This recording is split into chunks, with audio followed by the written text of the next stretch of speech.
Okay, cool. Hey guys, what's good? Just wanted to tap back in. Haven't done an Instagram live since February this year when I was in New Zealand. So now that I'm in Bali today until early next week, I wanted to tap back in and share some updates. So this is just going to be a Q&A about whatever, life, relationships, business, traveling, ask whatever. I will make a habit of doing these every time I'm traveling to a different country or when I get a temporary break in between the craziness of things. So we're posted up in Bali right now. I'm just recovering from a very busy shoot. Yesterday we recorded about 9 to 10 episodes in one day. So what that is the equivalent to like 4 months worth of professionally shot content you'd see on YouTube from like a Sideman or Cut or Dribbly or Beta Squad. So I want to share some updates on anything, answer any questions you guys might have had, and share some value and drop some knowledge,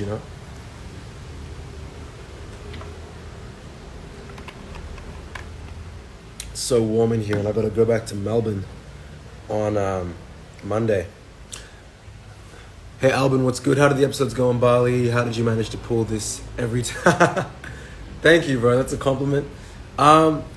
I'm going to be real, the episodes in Bali went really, really well. And I know I say that nearly every time we go to another country or city to do a recording. But the Balinese people and even the tourists, they're super friendly, man. Super chill, super easy to work with, very diplomatic, very open-minded.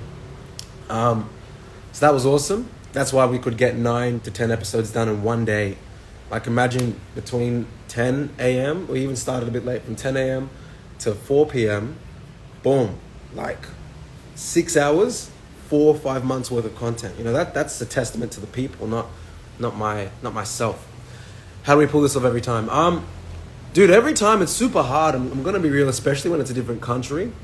New Zealand was very difficult. Bali was quite difficult. Wasn't quite as difficult, but it was difficult because there's different local regulations and different things that you have to be mindful of culturally.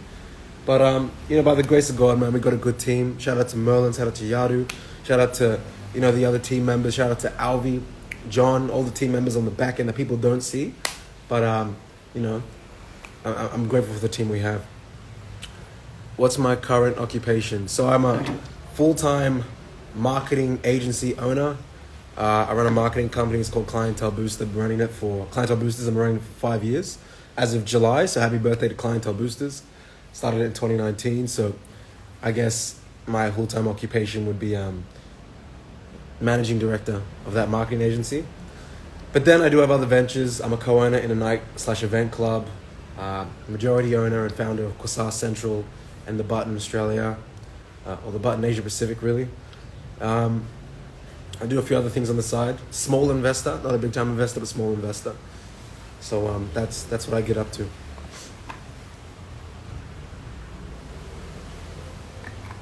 What's your current occupation? That's such a formal way to ask that question.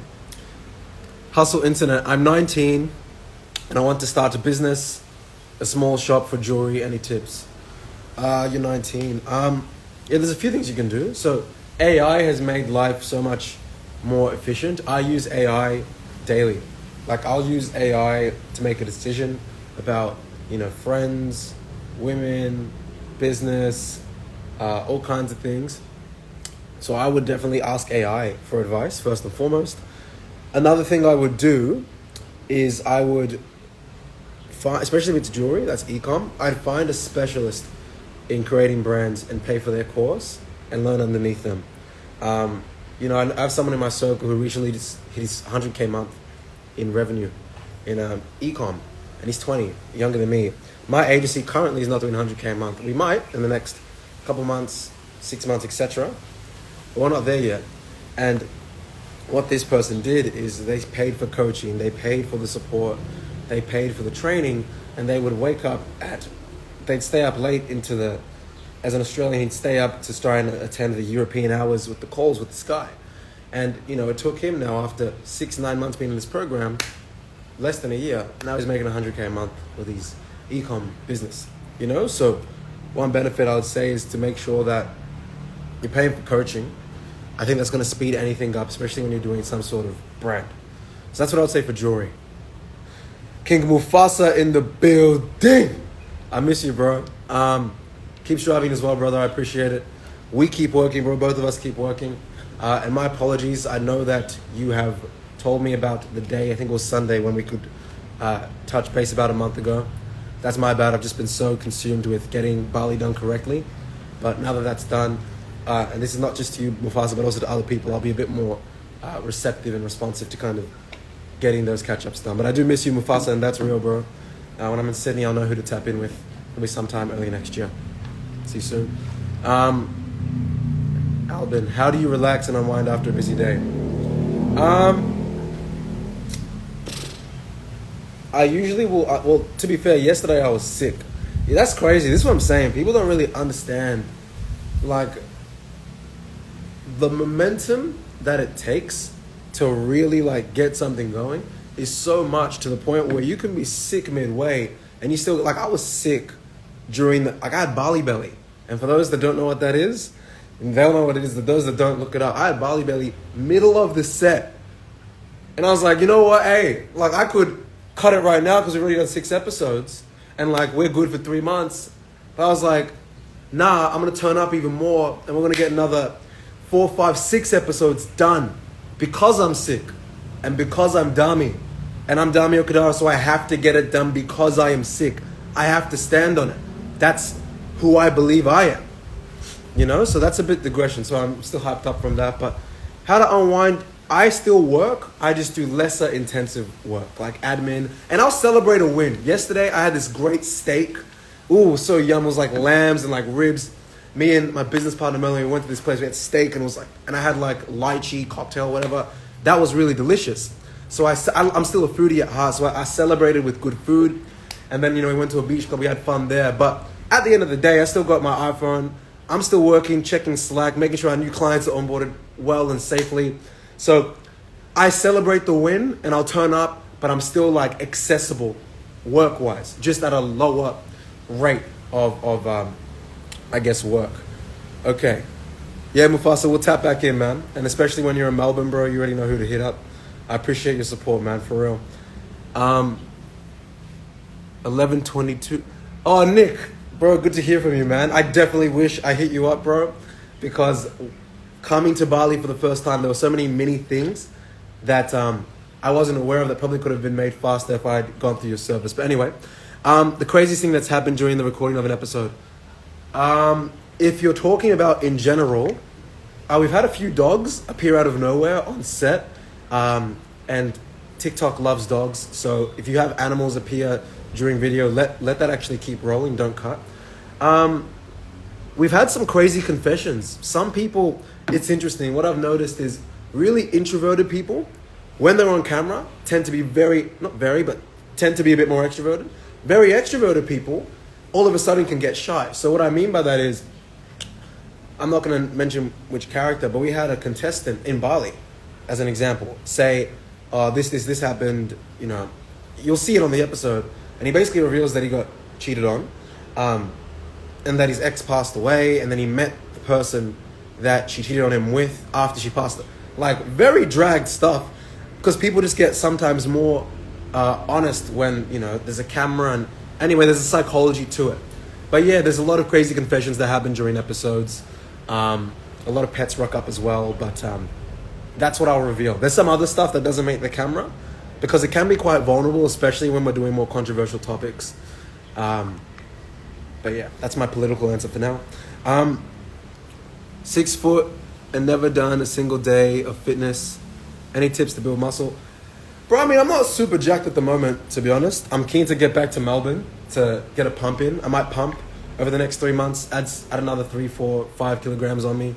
Just because when I do get into really intense work periods, like when I'm preparing for a shoot in a different country, I tend to sleep less during the week, and I tend to only have 2 meals a day, so I can have that focus intermittently. It's not really intermittent fasting, but it kind of is. So as a non-fitness expert, but I guess as an ex-hooper, what I would say is, if you've never done a single day of fitness, because I'm about 6 foot as well, if you have muscle, you got to eat, bro. So you have to eat at a caloric, not deficit, But what's the opposite of deficit? Whatever the opposite is, you have to eat at a surplus. So if you're lifting weights and you know that your period of, oh, I'm full is here, you'd need to force your body, and I say that lightly, so no one sue me for that. This is not legal advice. You would need to force your body to eat that extra 20%, 25%, etc., to the point where you feel that you're heavier. I remember when I was bulking when I was 20 years old during the Rona, the cough, and I would eat, like, shout out to Melly Too Smooth, by the way, shout out to Melvin Solo. He got me right on that program. I'd be eating like 6 to 8 meals a day. 2 of those meals would be like half a chicken. One of them would be like 5 egg whites and 3 egg yolks. Like, it'd be crazy. But like, you guys see my Instagram picture from 2021. I was jacked. I was diesel. So, you know, that was that's what I would say has been pretty. That's what's worked for me. But you do have to. There was tests that I did. I'd have to get a blood test, etc., to make sure that I was able to do that safely. So yeah, there's a few things there. What was the craziest month you ever experienced financial-wise? Oh, I love these kinds of questions. Okay, so, what do I feel comfortable revealing? Okay, so by 22, with the corporate income and my agency, we were doing at least 100 to 150K per year in revenue. And then by 23, I was doing 200-ish K, a bit more than that, etc. This year, we could end up anywhere between, on the really low end, 400K a year in revenue. And if God wills it, and I'm saying this on camera, so I'm going to try and, knock this out the park to make sure I can stick to it, $1 million in revenue. But this is revenue. This is not profit. And I say that because it's like, I be spending, look, I'm in Bali right now. I was in New Zealand 3 months ago. And in between that, I was in Gold Coast attending a property seminar. So for me, like, yeah, profit's important. And that's what we eventually optimize for. But my primary focus right now is to build personal brand like this, making sure that we're building connections across Asia Pacific. I'm fortunate. I can go to New Zealand in parts of Auckland and be like, hey, bro, like, I'm tapping in. Where should I stay? And I'm sorted because I got connects there. I can now do the same in Bali. Hey, I'm here. This is the driver that's going to pick me up. This guy's safe. I got Nick that could tap me in for this place. I got these other guys here. I can go to this gym. It's safe. It's sorted. Same with Gold Coast. Same with Sydney. So the good thing about Kosara is I got all these safer ties, and we're doing that in Asia Pacific level. So when it comes to like optimizing for revenue or profit, I think if you're young, and I'm 24, I think if you're young, optimize for finding business models where you have a repeatable engine, and then you put human resources into there, you pay them well, and then after they develop leadership, then you can start to really optimize for profit. That's my opinion, though, as an inexperienced multi-6-figure 24-year-old. I could look back on this in 2 years and say I was very wrong. Luke, saw you at Chapel. Thank you, bro. I hope you've been well as well. Yeah, we did see each other at Chapel. Time flies, man. I hope you've been well, bro. It's been a minute. Hope the family's good. Hope the ends is good. I haven't been out as much in the West Side these days, but I'm still there. I'm living there because I moved back from the city early to mid last year. So I'm going to be posted up in the West till end of this year. So feel free to reach out, where we can get some coffee or something, or just reach out, tap in. Hope you're well. Albin, do you think connections are like a key to success? 100%, 100 million% actually. People ask me, Dami, how'd you get the Ty Lopez interview? People don't understand, like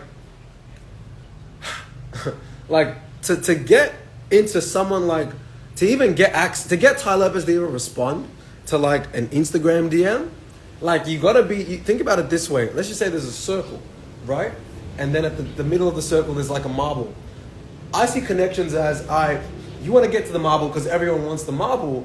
I've got to step into the circle. I've got to swim around the circle for a while, swim. And then eventually, toroidally, kind of like in a circular motion, like a little hurricane, if you're in that circle long enough, you keep swimming, boom, you then get to the marble. That's kind of what I did with Ty. I met one of his copywriters in Sydney late last year, and I was on his email list, and he was coming to Melbourne, and I told my brother that Ty's coming to Melbourne. I booked us tickets, you know what I mean? Because it's like, that's an opportunity to get into that little whirlpool, right? So I go there, I'm networking, I'm seeing other like $50 million guys, $10 million guys. Again, I'm still this like, at the time, of last 23, like 200, 300K a year guy, revenue, revenue, not even profit.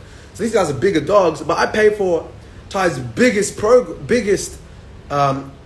on the event thing, and that was so I could have a dinner with him. So me and 20, 30 other people that are real steppers, Ty's at the end of the table, Ty's bought all of us steak, and we're able to ask him questions. Guys, that was the first time, I was the last person to ask a question because he was doing Q&A. I was like, hey Ty, I run a production, this is real. You can even, or you can't ask him, but this is real. I was like, hey Ty, so I run a marketing agency, but I also run a production company in Asia Pacific. It's called Quasar Central. You would have heard of Jubilee? Okay, great. Because these guys are slow on time. You have to be fast. So I'm like, this is what I do. This is what I do. If I was to do an episode called, millionaires versus communists, would you be, before I even finish the sentence, Ty's like, yes. And he's like, you should also do communists versus whatever. And I was like, got it. Now, I was like, how do I make this happen with you? And he's like, my manager will be in touch with you. I started speaking to his manager, gave her the details, we got in touch via WhatsApp, etc. It still took 6 months just to get a 30-minute interview, and I still had to pay 10K, right? After all that networking stuff, and it was worth it for obvious reasons, but that's why I'm saying with the networking thing, yes, but your main goal is to get in the environment and then let time do its course. But good question, because I think people don't understand how networking really works. It's not being super horny just to say, hey, I want to meet you because you're really good at something. It's, I want to get in your space, I respect what you do, and you tap in with the other people in that person's vicinity so you hit the crux, and then you strike, and you got to strike hard. Because if you strike softly, that might be your missed opportunity. I think Alex Hormozy said there's only 3 or 4 2 to 3 big opportunities every year.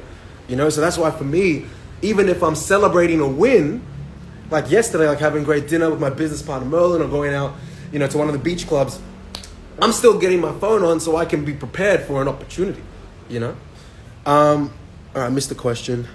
Hustle Entertainment, Hustle Internet. Would you ever want to move out of Australia and live somewhere else? You know what? If you asked me this question, even 2 months ago, I would have said no. And I would still probably lean towards a no, but I would say it's a little bit more spread. I'd probably say 40% no and 60% no and 40% yes. And that's because the more I travel, especially out of Australia, the more I'm like, there are so many different benefits to different places I'm in. So for example, Bali. Bali is a much more slower, relaxed place, which is great. So I could tap in here if I wanted to party with friends or, have a bit of a celebration after getting a massive win. Let's just say I make X amount. Let's just say I get to my first 100K month, for example, sometime this year or early next year. Hopefully sometime this year. I might be like, all right, cool. Bali will turn up for 3 days, me and my boy. But if I want to relax, I might go to New Zealand, right? I might go to Japan and do some sightseeing. So it really kind of varies. I think I could live in different parts of the world for different periods of time, but I think Australia would still be my main safe haven, at least from an agency perspective, because 95% of my clients are in Australia still. Even though we're a Asia Pacific and slowly international marketing company, Quasar's the main thing that takes me out of Australia. And I think it will be at least for the next 12 months. I reckon we could get to, even a couple 100K a month with the agency by mainly focusing on Australia.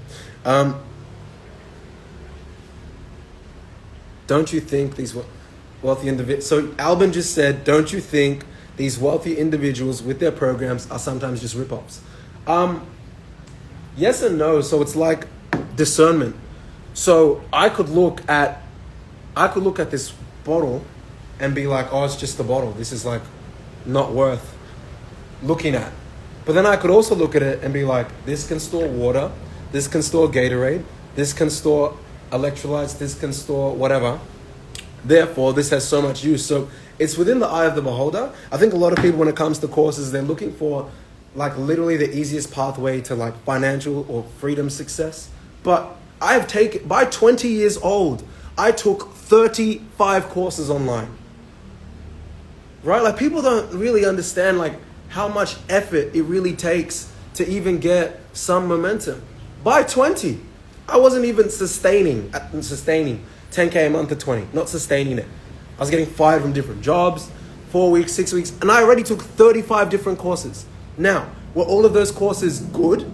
Were all of the courses worth my money? No. I also found a lot of them for free, truthfully, right? But even the ones I did pay for, I was still able to squeeze the juice out of many of them because I was like, if I can learn one thing from this and I can add it to my Google Doc, well, when I'm 24, I can look back on this and integrate it into... A lot of the way I influence and have built things like Coursera now to like get different countries and cities on board. Coursera's been around for less than 2 years as well. Just over a year old. People forget how fast this thing has gone. It's not because I'm a good creative director. It's because a lot of the things that I learned in the team we have, but a lot of the things I learned about leadership, teamwork, influence, strategy, looking at the world like a war map and assembling teams to then go and deploy things, I learned from reading books when I was 20, right? So that's how I see it. Yeah, Albin, look, if we can, I'm not gonna agree to that for legal reasons, tax evade. But if there's ways to, definitely improve the tax stuff, I'm always open to that. I have had friends reach out from different countries, be like, hey, bro, if you build your business here, then I'm like, hey, bro, like, I started with my accountant 2-3 years ago, doing everything properly. I just want it all to be clean, Where do you see Coursera at the end of the year? All I'll say is this: we have now proven ourselves as an authority in many ways when it comes to independent Asia-Pacific content. So I definitely think we are in a position to go to the next level. That's what I'll say for Coursera for the end of the year. But look, we're midway through the year. We've already done 2 countries. We actually have enough content for the rest of the year already. But there are some bigger plays that I think are going to be made probably in Q4, so between October to December. And I'm very excited about that. And I think the team's very excited as well.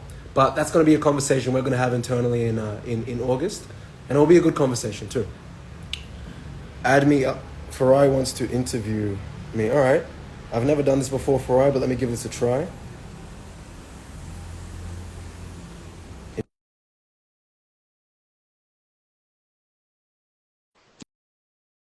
Keegan, my boy, I miss you, man. Good stuff with your business as well. King Farai, The volpreneur. come on, man. How you doing? We're doing well. We see you over there in Bali shooting Kosa. Yeah, man. Yeah, we finished shooting yesterday. I actually got sick midway through, so I had to take a bit of a rest after I came back to the villa. But nonetheless, after I was good, went out, had dinner, got to go to a beach club, relax a bit. How are you? How's Melbourne? Melbourne it's raining, it's cold. I'm very jealous of you right now because yeah, it's terrible over here. Very terrible. How many degrees is it in Melbourne right now? Like 10? Oh, Yeah, oh sheesh. It's yeah. cold. It's cold. It's cold. How's Bali? Have you doing the button right now, right? Yeah, so we did the button. Um, we didn't want to do too many different content formats. Like if you look at the other stuff, we'll do like real life Tinder, then like a do all New Zealanders or do all whatever, think the same. But for this season, we wanted to just kind of keep it low risk, come here, do something that's respectful enough within the confines of the culture down here because it's a bit different religiously. Um, and yeah, man, it was cool. The Balinese people are really nice, really friendly, and I think the warm weather also just makes people a bit more relaxed when it comes to, the kind of vibe. Like if you look at some cities, they're a little bit more tense when it comes to like how hard they'd hit the button. I'm not gonna diss Melbourne, obviously, but you get what I'm saying. But like there Yep. in Bali, they were actually having conversations. I was like, wow, like, there was a lot of matches. Like people actually matched. So Yeah, I actually wanted to ask, how do you balance all of that? Mind the pun, but you've obviously got CV, Kosa, the button, culture, and many other things that I probably can't even name. So yeah, how do you do all of that? um, yeah, bro. Like, You're actually well, employed. priorities. Also, I forget you have a job, so it's No, crazy. not anymore. Full-time CV. Oh, Yeah, yeah. I need to okay, yeah. update. Because I was like, you had success. Was it stays? What's it called? Correct. So I was formerly head of sales and client success for a startup that was competing with, I guess, Airbnb from Australia. But no, Mm-hmm. I need to update LinkedIn. I've actually been full Oh time yeah, CB. because I was like, So does this guy have 50 hours in the day? Because what's happening? nah, I'll be throwing up if that was the case, bro. So, um, nah, CB funds. So it's priorities. So exactly. So because CB is my like income and also floats everything, that takes priority and precedent over everything. So like when I Mm-hmm. wake up, even if I'm relaxed, I'm checking. Like we signed up someone the day before we were shooting um the button, and that's because it's like at the end of the day, not even my own mouth do I need to feed. Like just in CB payroll, bro, it's like not even Kosa, 10, 20K a month just in payroll for CB. So like one Yeah. bad month and like a lot of things break. So if it means that I don't go to like a culture event, but I've done my part for that night to make sure that I can log in for CB, that's what it takes. If it means for Kosa that a video gets released like a week later, that's kind of what it is. But um now that basically majority of the recording for the year is done because we record in batches, it allows me the mental capacity to then usually make the next kind of leap with the agency that creates enough of a financial cushion to then build the other things up. But at the end of the day, bro, it's teamwork. With culture, like I came in as a co-owner. I wasn't a founder. So it's a bit of a different psychology and relationship there. Uh-huh. But with Quasar, bro, I'm gonna be honest, our team is just really good. Like Merlin's, I think one of the best, and she'll probably cringe, but also smile when I say this. I think I think she's one of the best social, like at managing different people that can do socials. I think she's really, really good at understanding the feel. Because Quasar like has it doesn't have an overly masculine touch. You know what I mean? Uh-huh. And that's Yep. not easy to create, and that's largely because of Merlin. Like I'm the one that will be on set making sure we actually get it done and make sure people rock up and doing the operations and negotiating with venues overseas stuff. But when it comes to do girls feel comfortable watching this, a lot of that is Merlin and Yadu as well, who's head of editing. So the team's just really good, and we got another 10 people on the back end in Europe and in Philippines and Australia that are all incentivized in different ways. So. And I wanted to ask about with your marketing journey, like who your idols are. So I watched a few ads from Sabri Subi recently. King Yeah. Kong. I was like, fuck, this is good. And I love the tracking, the retargeting, the way he just chases you on socials. And then I started listening to .com Secrets by Yeah, Russell Russell Brunson. Branson.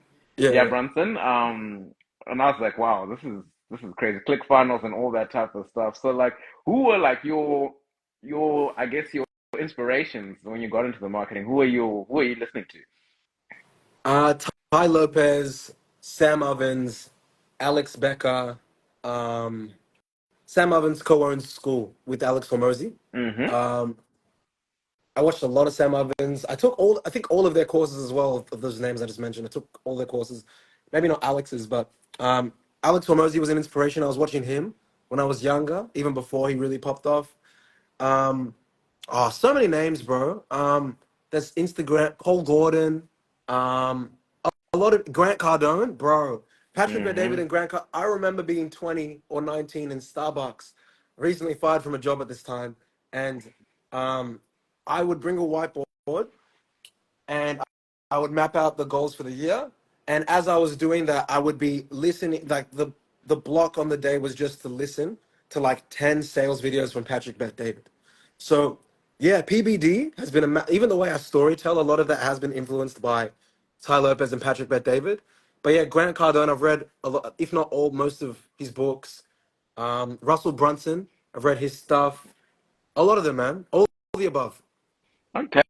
Hey, like, and what are your thoughts on the future of organic growth in terms of social media? I know it's changed a lot. There's a lot more demand for paid Facebook and stuff. So, what are your thoughts on like how social media growth will be achieved in the future? I think AI, man, is a massive disruptor.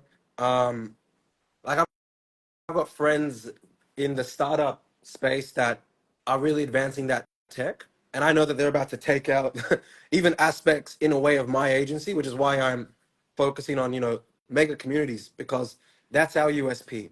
It's using infrastructure to help people get result, not just we'll do your Facebook ads, you know? Mm. Um, but in saying that, or to be more precise, AI is going to speed things up. So you can't no longer just, unless you have a big name, just relying on hosting or like posting the 3 times a week or doing the occasional video. It's just not going to cut it in the competitive marketplace because people can now. I'll give some game. Like what my team and I are going to be doing is using my voice, replicating it with AI, and then putting it on some of the not video content, but on some of the written content that we have for our clients. You know, now some of you listening to this, like you, because you're switched on, are going to be like, okay, cool, let me research how to do that. But other people are going to be like, that sounds cool, Dami. And then 2 years later, like they won't. It's true. Like it's like, bro, like by 2026, Ty said this at his conference, AI will be 100 times more powerful. 2 years, 100 times more powerful, Mm-hmm. bro. That's scary. So that's the organic thing. AI is going to advance a lot, and if you can't keep up with the tech and the usage of it, well, you know, you might find yourself in a tough spot. I love that. And I want you to tell us about something you really got onto recently, which for me has been quite a game changer in the game is mega communities. I think like, yeah, to me, like I consider you to be a leader in that. So I want to hear more about that. And I'm sure people want to see like what is mega communities and like how will that change your business in 2024? But you know, I love that question, man. So, look, mega communities is essentially, if you look at the world, right, and this is the easiest way to explain it without using our rhetoric, there is a suburb. So, for example, I grew up in a suburb called Truganina throughout my adolescence. Truganina is near Point Cook for those that are in Melbourne. So, there's a suburb and there's a city. But each city has multiple suburbs, right? There's Fitzroy, there's Werribee, there's Point Cook, there's etc. There's the CBD, whatever. What most people don't understand is that that same framework of thinking is applicable in everything. In everything. Water, H2O, right? So the molecules come together, create water. Two create one.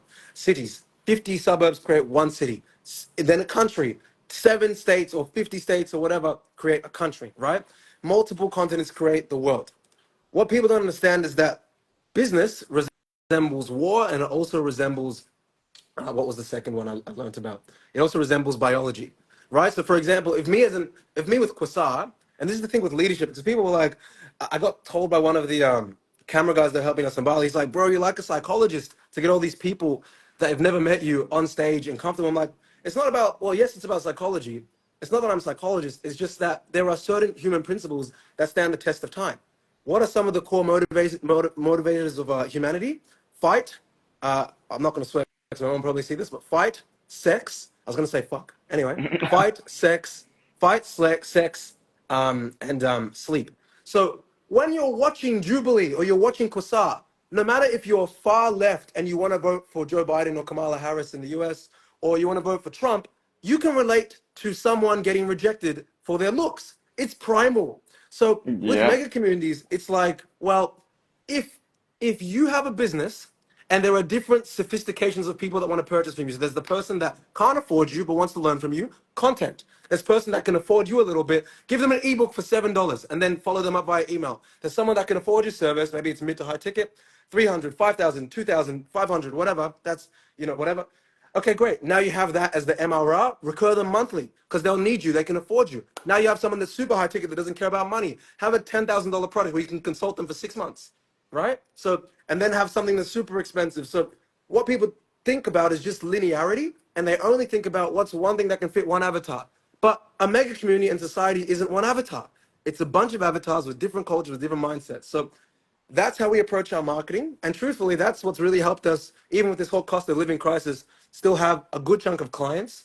And I think at the end of the year, we'll probably cross over 100 plus clients again on a monthly recurring basis. Again, not because I'm super smart or not because I've been doing marketing for 5 years or I've learned from these gentlemen and courses that we talked about. It's simply because there are core human motivators. And when you apply them to different businesses, it's like, oh, like it just makes sense. When I look at these billionaires, like I don't know this guy in particular, but when you look at like an Adrian Patelli or like some of these other billionaires in the States that are like sub 40, bro, or even Alex Hormozi's done $100 million. Bro, what a lot of them do? They had a business, they built the business, cash flow, then they did private equity. Like, Yep. and they did private equity because they understand, consciously or unconsciously, that once you have a cash flow thing, at the end of the day, there are different avatars, and that is infinity. So if you get 100 pieces of 1,000 different avatars, it's a bit hard not to make over time $100 million. You know what I'm saying? So Yep. that's our philosophy. 100%. Yeah. Okay, I like that. Then I'll bring you to another question. So you're probably well versed in both the B2B and the B2C space. What are some of the key differences you found marketing in that space, and how, like, what can you what I guess what methods and strategies can you use across both, and what are some strategies that are unique to each one? Yeah, bro. So we've worked with like 15 to probably 30, maybe not 30, 15 to 25 different industries over the last 5 years. Um, if I'm to first of all delineate it into B2C and B2B, um, B2B is my expertise. Ironically, and people don't know this, B2C, my little brother is actually much better than me at Oh, B2C. He's more e-commerce, I'm agency. He would kick my ass in e-com, you know? So I know enough about like B2C, but he's way better than me. So I'm going to speak more about B2B for the sake of integrity on this conversation. Now, with B2B, again, everything comes down to core human tenets of communication and delivery. So there's the arbitrage of, hey, Farai, nice to meet you. I maybe do about balancing rocks, correct? That's the name yeah. of the company. Mm-hmm. I'm balancing rocks and I'm a business consultant, etc. The first thing I'm going to do, I'm just going to provide an audit to show you where you're weak. You can show someone where they're weak in virtually any B2B business ever. Yoga Yep. studio, consulting, legal firm. I've worked with swimming pool companies, like even hospitality, which is kind of an interesting blend, but with services. You can still provide an audit on their P&L, where their customers are coming from, their location. I, for example, can tell you off the top of my head, St. Kilda and Mornington Peninsula, a lot of those areas that have hospitality businesses, those clients of our agency, no matter how good we are, have churned because they're near water. So when the cost of living crisis hit and it's cold in Melbourne, they're screwed. Yeah. So a lot of them either have to shut down or lower down on staff. So what we did was we said, well, because of the case studies we have in hospo, we could push against this tide and say we've done Indian, Afghan, African, Malaysian, Korean. We've done all these different cuisines as clients over the last 5 years. Or I could simply be like, well, you've also got a disgusting volume of NDIS and junk removal case studies as well. So what if we just step over here for the next 3, 4 months, grow that amount to like, 25, 30 clients in that subdivision as well, instead of leaving it at around 7 to 10. And then once we do that, we can then come back, but that base is also higher because it turns out, again, looking at your stats, which is another thing that B2B businesses need to do. If you look at your stats, you can simply find out also which derivatives make more money. So we both know what kind of revenue NDIS guys can make. So Yep. that's how I perceive it with B2B. Every one of them has their own trend at different times of the year. Hospo, I know that really, really well. So I'll know at parts of the year, not even to pitch, certain restaurants in certain luxurious areas because they'll struggle. But I'll know, all right, I can go to junk removal for this time of the year. I can go to a cleaning business at this time of the year. But their average income is this, so they mentally can't justify spending $2,000 or $1,000 a month. So I'll give them a similar service, but instead of it delivering over 6 months, I'll do it over 12 months at half the price, etc. So if I was to sum it up, it's identifying the trends in each industry, and then making sure that you can still have that arbitrage of giving them what they want with enough profit to where you can also hire someone else to do it. But initially, you're going to have to be the one that's going to deliver it for the first. Even when I was still doing celebrities, doing Adekunle Gold's tour, this is what I'm saying. Again, sorry to rant, bro, but people really don't understand how many reps people like yourself and I have to put in to even get a taste of momentum. I was still 2.5, I'm 25 in 3, 4 months. At 22, I was still the one that was creating the actual campaign for Adekunle Gold's tour in 2022. And I already had an Um, agency. But it's because I understood if I can make this guy an extra $100,000 in 6, 7 weeks, that's going to be a better case study instead of, my VAs and maybe one or two contractors slash employees in Australia, maybe making them an extra 70K. I wanted to knock that thing out the park, you know? But anyway, so that's what I would say. Still have the arbitrage, but make sure that you are very aware of their trends. Because if you are, then for you, it's simply a game of, instead of Russian roulette, it's a game of shotgun, like Call of Duty. It's like, all right, boom, dead eye, dead eye, dead eye at different times of the year. If you get 10 dead eyes, it'll be hard to at least not make 250K. And I've done that. So like that's something that I can speak from experience. Lovely, lovely. And then I know this year, obviously, you've gone on this trend of going hard. Like, you're basically internet daddy at the moment, I don't right? know about Like, that, man. Relax, man. You're you're flirting too like, much. you're like Sabri, Subi. Yeah, definitely. Like, I don't think a day goes without seeing the name Damia Kadara, right? Anywhere and everywhere you go. Like, and I love that. Thank Like, I love that, you, brother. because something I learned even in finance, right? You've got to be front of mind. Get in front of people's faces every single time. They may not need you there, but they'll remember you. You're going to be the first one that comes up. And I'm sure that's actually paid mad dividends for you over the last year. So I just want to know, like, at what point did you decide I'm about to go hard? Harder than I've ever been. Um, that event. Good question, bro. To be honest, bro, like I've always been a bit of an extremist. I've talked about this on a recent podcast. Shout out to Jack DeZero at the Desirables. Even Oh, when I so that was, good stuff. it, but prior to business, when I was in my early adolescence, I was super into music. So I was that black kid playing guitar, singing Jonas Brothers, and winning awards. You know what I mean? Piano and stuff. So I always had that competitive edge. And then upon insecurity in teenagehood and wanting to start learning basketball to lose weight, I used to be quite chubby. Not quite, but I was quite chubby, I guess. And I would use basketball as means to lose weight, became nearly anorexic. So like to go from chubby to nearly anorexic in less than a year and a half is scary, bro. You know? Jeez. So, that was me at 13. That's 10 years ago. So as I've grown, I guess the dynamic of going harder, I think you get more consciousness and you get around people that are at a higher level. But I'm going to be real. I really say this authentically. I'm around so many people that are at a much higher level than me that for me, it's like, damn, you haven't even made a million yet. Like, it's like still a little boy. Like, I love it, by the way. I love it. Yeah. I love it because it's like it's great upward pressure. But I got real friends that are like 25, 26, worth $18 million, or have like or make 200K a month. I know people that I had an interview recently with a friend of mine. It's gonna drop in about 6 weeks. Ecom guy, bro. I kid you not. He might watch this, but he probably won't mind me saying this. I wouldn't be surprised if he became a billionaire in the next 4 years. Scary, bro. He's not in Australia, obviously. He's at another level. But yeah, bro. Like, and we had an interview. So over in the next 6 weeks, people that are watching will probably know who I'm talking about. He's younger than me and you, bro. He's 24. He's Jeez. 20. He's just turned 24. You know. So like, when I talk to him, like, no, he respects me because obviously like attracts like vibration. So me and you, Farai, are talking because we're two African guys that have come from different countries. We work hard and we're in the skill stacking phase. We're in the in the ring, getting hooked, Yeah. like learning, like battle scars, having to do 100 inputs to get one output. Me and you are gonna be Yeah. there. So people like him, he's already talking about mergers and acquisitions, bro. I'm like, that's Oh. that type shit. You know what I mean? Like that's crazy. And he's 24, you know?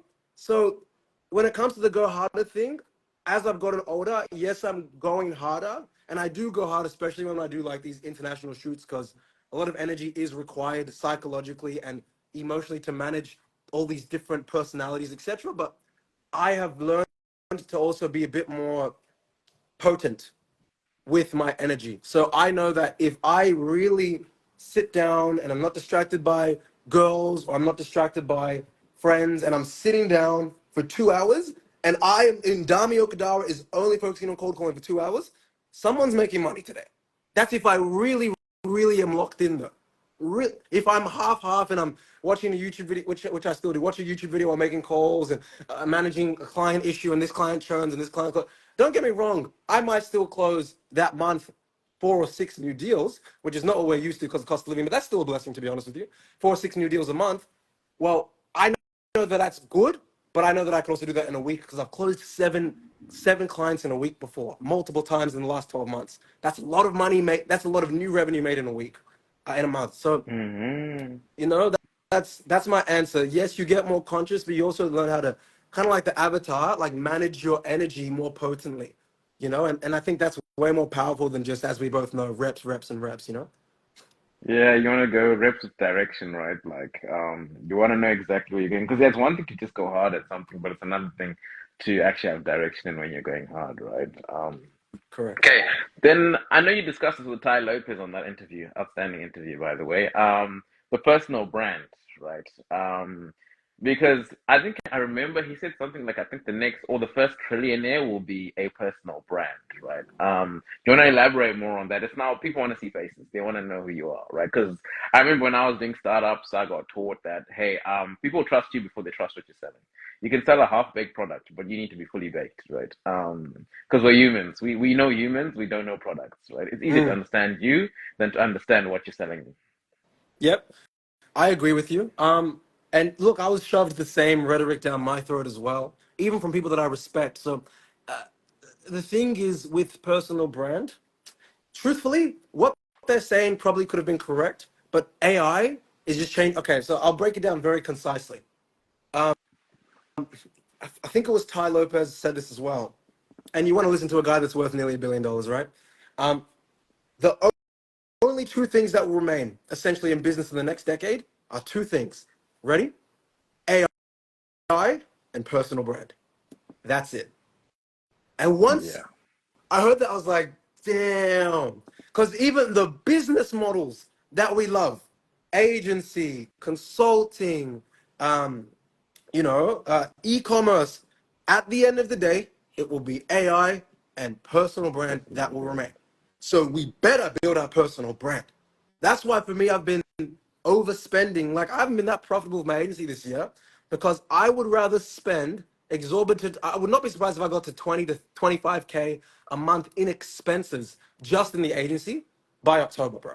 I don't care. I would rather over index because I understand that if I'm 24 now, by the time I am 26, and even further, let's just say even like 30, by the time I am 30, I will have not just a personal brand at a YouTube scale, like an Alex Hormozy or whatever, but because of these other connections that I'm making with Quasar that are expensive, by the way, I will be able to be like, oh, I'm coming to Bali and I can speak about whatever I want and people will come. I'm going to New Zealand, I can speak about what, but that takes so much upfront psychological pain and effort that you don't get that feedback loop. But again, AI is not going to care about your feedback loop. So personal brand in this day and age, it's there's just no other option. You're better off submitting. Yeah, 100%. I actually fully agree with that. Then I'll take you to another question. I've got plenty of questions for you today, Mr. Kadara. Turn me up, man. I'm all for it. All right, so yeah, we spoke about B2B earlier. So I want you to talk about the importance of like dating your prospects. It's where it's like, like B2C, it's like, hey, buy this now, emotional decision, right? And then your B2B sales cycle is obviously longer, and that whole process. So like, yeah, talk about how you need to, like, I know you're good at this, the free game, right? Like you're on YouTube every day, right? Like providing insights people should be paying for. I would pay. But like yeah, just tell us about that. um, okay, so if I'm understanding your question correctly, it's B2B. You're asking what exactly? The importance of dating your prospects, that Dating nurture prospects. process. Yeah. The simplest way to see this is, when you're first seeing a girl or a guy, whoever you are, when you're first seeing someone, you want to become more familiar with them. End up having some sort of routine because, again, we're creatures of habit. We're humans. One of the principles, right? So, what will happen is, I'll I'll give an example. If someone's is married, or they're in a honeymoon stage, bit personal. I'm not married or in a honeymoon stage, by the way. I'm very single, but they might have a rhythm of okay, twice a week they have sex on Monday, they have sex twice a day in the morning and at night, right? That's a habit. So the people again don't think about what the mega community thing is.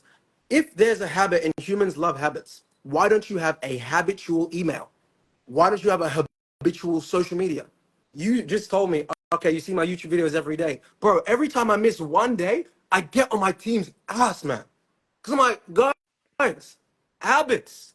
Like habits, habits, habits. And if they don't, I'll post it. Even if it's trashy, sometimes you can tell when I'm a bit busy. I'm like doing the car recording videos, not Yeah, like the the car whiteboard record. ones, you know? Because I'm like, I still got to get it done. They're used to seeing, dude, the reason why people like Grant Cardone and Ty Lopez have such big brands is because for 5, 10 years on YouTube, video, KSI, video, FIFA reaction, video.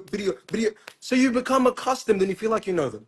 So my goal in essence is, all right, it's like, or what a brand's goal in essence should be is you need to make sure that they are over familiar with your values and principles within your business. You know mine. Make communities, build a group of people that want to work with you and then your business.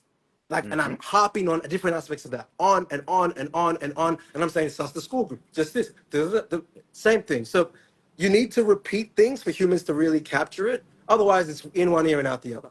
That's why you got to date your prospects. No, I love that. My respect. I'm gonna have to head off for lunch Oh, now, good. I but need to eat much too, my boy. much appreciated, Mr. Kadara. We'll link up soon, man. Good to hear from you. We will. No problema. Blessings, my boy.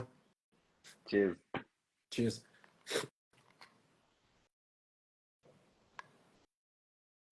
All right, guys. I'm gonna stay on for another 3-5 minutes. I need to get some food in me. Do some admin work. Any other questions? Dixit said the weather doesn't look like it's Melbourne. Yeah, I'm in Bali, brother.